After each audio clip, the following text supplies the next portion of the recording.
July August গণঅভ্যুত্থান নিয়ে ক্রমাগত বিতর্কিত বিভ্রান্তকর মন্তব্যের অভিযোগে বিএনপি চেয়ারপারসনের উপদেষ্টা ফজলুর রহমানের বিরুদ্ধে ফুঁসে উঠেছে অভ্যুত্থানপন্থী শিক্ষার্থীরা।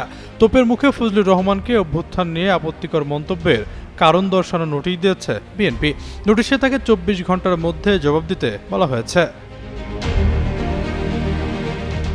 এছাড়াও বিএনপির নেতাকে উদ্দেশ্য করে নোটিশে বলা হয়, আপনি জুলাই আগস্ট ঐতিহাসিক গণঅভ্যুত্থান নিয়ে ক্রমাগত কুরুচিপূর্ণ বিভ্রান্তকর বক্তব্য দিয়ে আসছেন এবং আত্মদানকারী শহীদদের নিয়ে যে বক্তব্য দিচ্ছেন তা সম্পূর্ণরূপে দলীয় আদর্শ ও গণতন্ত্রের চেতনার পরিপন্থী।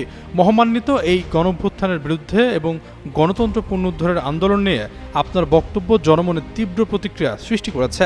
আপনার বক্তব্য দলের সুনাম ক্ষুণ্ণ করা সুপরিকল্পিত চক্রান্তের প্রয়াস বলে অনেকে মনে করছে।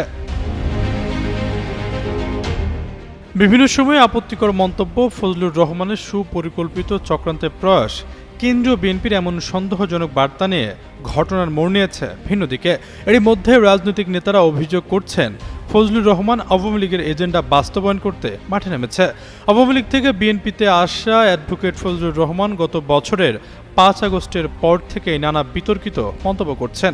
সবশেষ তিনি গত বছরের ৫ আগস্টে শেখ হাসিনার পতনের জন্য বাংলাদেশে জামায়াতে ইসলামী ও তাদের সহযোগী সংগঠনগুলোকেই দায়ী করছেন।